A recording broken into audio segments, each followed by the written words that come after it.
So this is going to be a how to fight warrior as thief guide.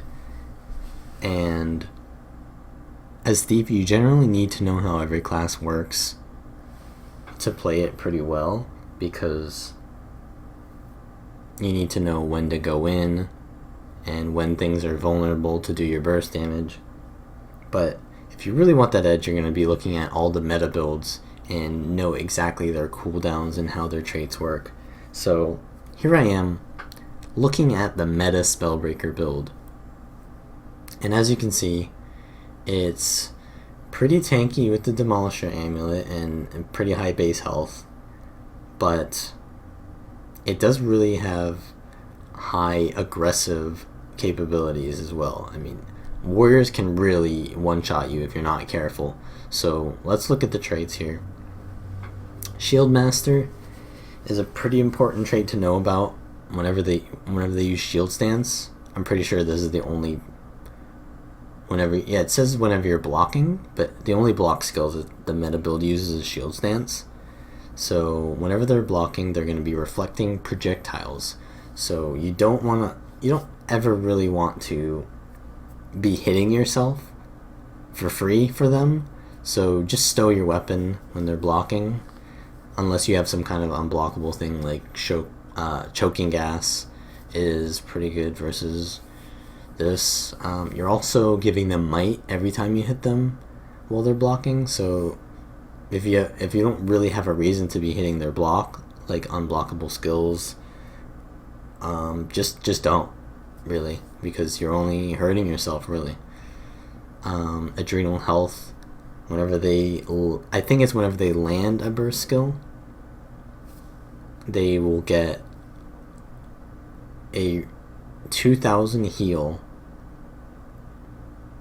over 15 seconds, depending on how many adrenaline bars used. But Spellbreaker can only use one adrenaline bar at a time, so 2000 over 15 seconds is like, Healing Signet does about 2000 over 7-ish, 6-ish seconds. So it's a little bit healing. It's kind of like a half of a Healing Signet, like not even.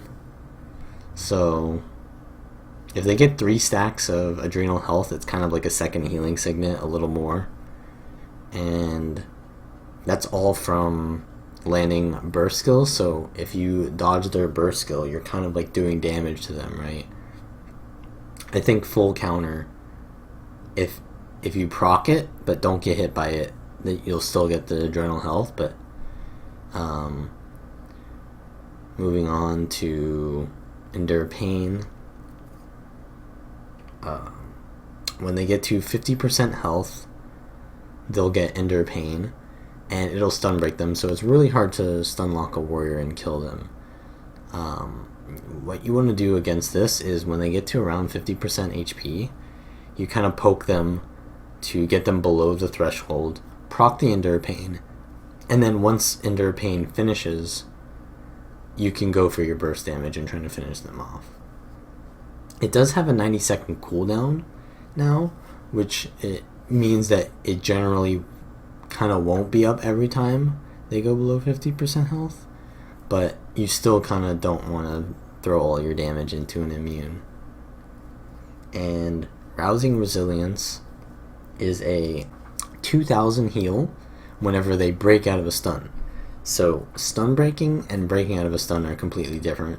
They have to actually be stunned and then use a stun break to break out of it to get the 2000 heal and 8 seconds of 1k toughness. But at the moment, there's a bug on Balanced Stance, which, even though you're not stunned, you can use Balanced Stance and get the Rousing Resilience buff right here, you see. So that's going to help keep their toughness buff uptime longer and just make them generally tankier. You can't really do anything against that. Moving on to Discipline. This is another trait line that most warriors are going to be taking. And Warrior Sprint makes them have passive movement speed and removes immobilize whenever they use a movement skill. So what are their movement skills? They're F1 on dagger, shield bash, and their 2 skill on dagger. And then you see whirlwind attack and rush also remove immobilize. And I think maybe rampage might. I don't know if these skills, I haven't tested that, but I think you already get, you reduce the duration of movement impairing conditions while in rampage anyways. So yeah, immobilize is just not very effective on warriors. So I wouldn't bank on using immobilize unless you kind of get it for free.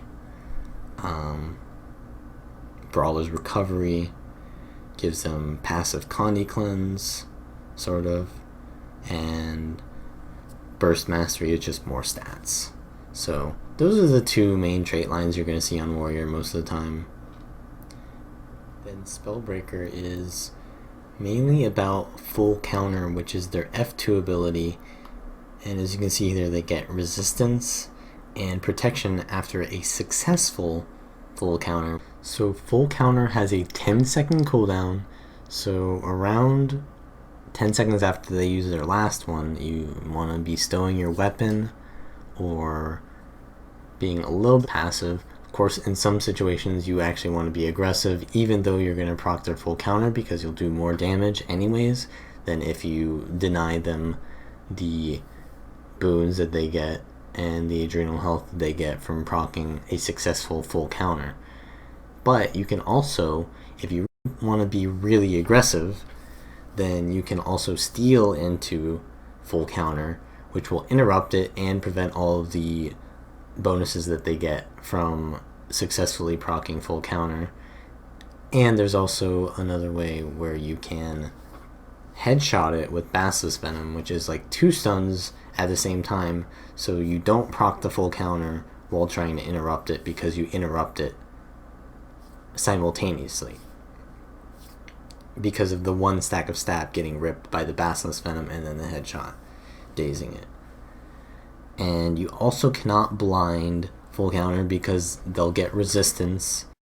So generally you want to either interrupt it if you want to be super aggressive, or just back off a little bit and don't proc the full counter.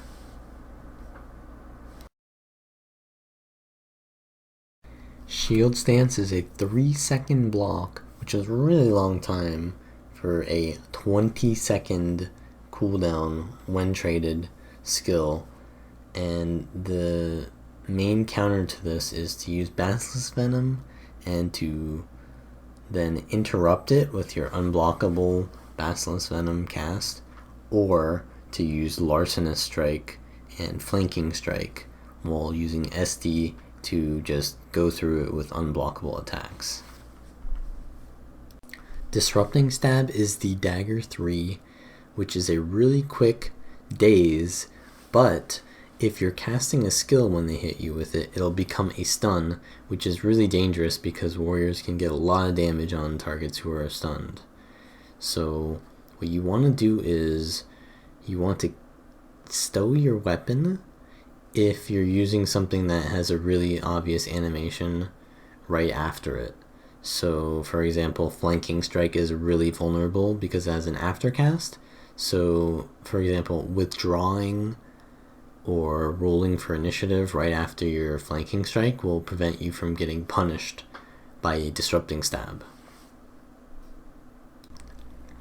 The stolen ability from warriors is a Whirling Axe, which does a decent amount of damage and has a whirl finisher and reflects projectiles. And versus a warrior specifically, this is really good against their Greatsword 4, and if they're running a core warrior build, the Axe 3. Rampage is the more common elite used by warriors, and it is a 10-second transform on a 90-second cooldown, which makes all of their abilities do stuns. And this is really risky because you can get stun locked and instantly die if you have no stun breaks. So the way to get around this is to use blinds if you're playing the dagger pistol thief, and if you're playing the sword dagger, you would just have your sword 2 return already precasted, as you should always have, and just take that out. So to show off the interactions between thief and warrior, I'll be doing some 1v1s on SD thief, but know that ideally I shouldn't be in a 1v1, I should be +1ing. And also, there are some times when you are +1ing a warrior and he'll just start attacking you as if it's like a 1v1. So as you can see here, I put my sword 2 off the node and then I push back towards the node. I don't want to fight near my sword 2 return because I want to get value off of using it as sort of like an evade, because warrior has so many attacks that you need to dodge that I'm going to run out of dodges if I dodge everything, right? So I can't trade with them because they'll always win every trade, and I don't have enough dodges because they have too many things to dodge, so I need to make use of my sword 2 return to get free trades, which means getting in damage and then not take any damage in return. However, I do take a lot of pressure here because I don't play perfectly. You really need to play perfectly to beat a warrior who is on a high level in a 1v1. So I get punished and die here. So this time around I'm going to play more conservatively, and that's going to allow me to not get punished as hard.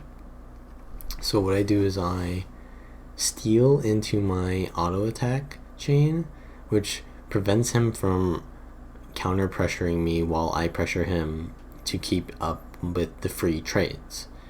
And you'll notice here I use flanking strike only to dodge something, never to just get the Larson strike to proc. You always have to use flanking strike as a dodge and an attack, and sometimes you need to use withdraw at the end of your flanking strike so that you don't get punished by disrupting stab. So here I do waste some cooldowns here, and I make a huge misplay of not using whirling axe to reflect that greatsword 4, and I take a lot of damage because of that. So here I'm kind of just stalling for time to recover my lost positioning. And the greatsword 3 is also a really big skill to watch out for because it does a lot of damage and it's an evade. So I do some big damage there because the steel daze allows me to get free pressure, and a really good stealth opener because of cloak and dagger. And I do get punished there because I get stunned in my auto attack chain. I was a little too greedy to try to finish that off, but I do land the whirling axe reflect, which gives me a lot of momentum here because it reflects one attack, which is me basically dodging something, right? But it also creates another attack for me, so that it's always really good to reflect the greatsword 4 with the stolen ability. Here the greatsword doesn't get reflected for some reason, but it's still just nice to know that I'm safe from being hit by the projectile. And I waste my steel here because I use it to peel for myself. There's a difference between playing to not lose and playing to win. So that steel kind of kept me alive, but now my steel is on cooldown for 20 more seconds and I can't get a free trade because of my steel being a way to get free trades, right? So I do lose a lot of momentum because I wasted steel there, but I'm still kind of ahead because I have 2 steels. And here I want to maintain my lead in the duel, so I keep poking and I swap to short bow here to not, I don't really want to proc full counter, but I also want to be super safe here, so I'm just maintaining a lead. And he doesn't expect me to use steel while I'm using my heal skills, so I can easily land steel and finish the kill there.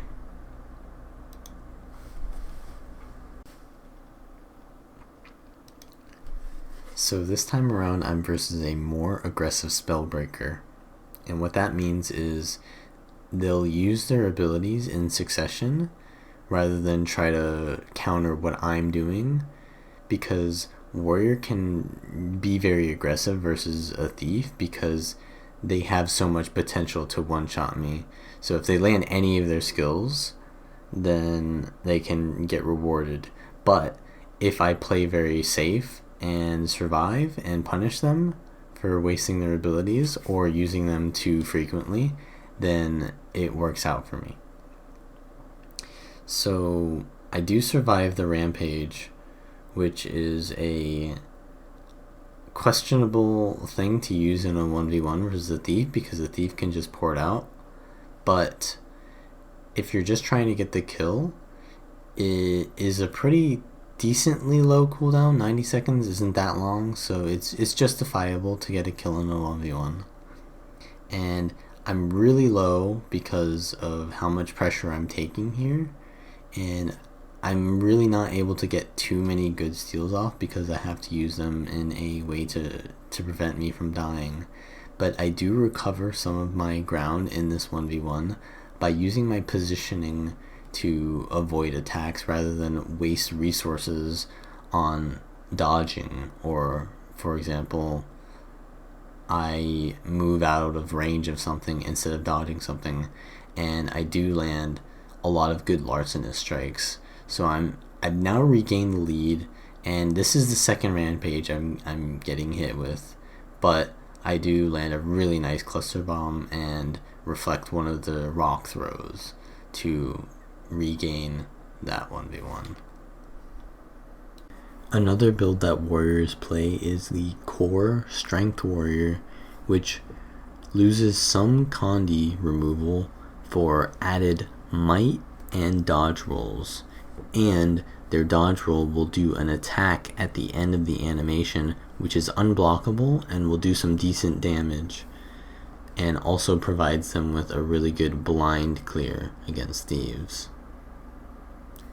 And one good way to avoid being dodged on by a core warrior is to stand on top of their model, so that when they dodge, they have to dodge in a direction and they'll always dodge away from you since you're on top of them.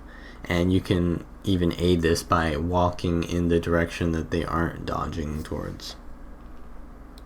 Also, core warriors will use axe instead of dagger, which has a lot more burst potential, and combined with the shield bash can really one-shot anyone who isn't prepared. So versus core warrior, as dagger pistol thief, I need to play safe with short bow and try to bait out cooldowns. Two of the bigger ones are balanced stance, which will give him stability and prevent me from interrupting with headshot, which is one of my ways to maintain pressure. And another one is Zerker stance, which will give resistance, and that'll prevent me from blinding, which is another important method of maintaining my presence. So here I steal to try to get some momentum, but he endure pains, and that really stops me from getting it. So I shadow step for a secondary backstab, but it doesn't quite do enough. Now I'm just gonna try and shadow shot and headshot here because he's out of his stances, and I'm just gonna try and maintain presence here. And I get bulls charged again, which forces me to steal, so I'm pretty far behind right now. And I spam shadow shot, but he puts on Zerker stance at the last second and puts on resistance, so I tank and eviscerate. This time around I need to play more patiently and keep track of cooldowns, but I open with a really good backstab steal, and I try to stand on top of the warrior so that when he dodges, I don't get hit for free damage. I land a really good Basilisk Venom interrupt, which procs the endure pain, so I need to kite a little bit with short bow, and I abuse terrain because warrior has a double weapon set, so he has to come up to me to deal damage. But I have to come back down to maintain pressure, so I steal onto him with a Heartseeker, and I roll finisher with the stolen ability in a black powder, which gives me a lot of blinds and allows me to stay in melee for a decent amount of time. But I have to keep kiting, and I go up to the terrain again, and I just poke with short bow. I'm pretty far ahead at this point, and all I need to do is really just land one steal, and I should be able to win. So I go in stealth, and he has no idea when I'm going to be stealing, so I can easily get a steal backstab there, but he has Endure Pain, and I'm not sure what other cooldowns are up, but I need to play aggressively, so I put down poison just to remove his passive regen, and I keep poking. Now I get really lucky here, and I land a steal, which with improv gives me Shadow Step again, which allows me to be really aggressive with that Heartseeker and land a Heartseeker Shadow Step for the kill.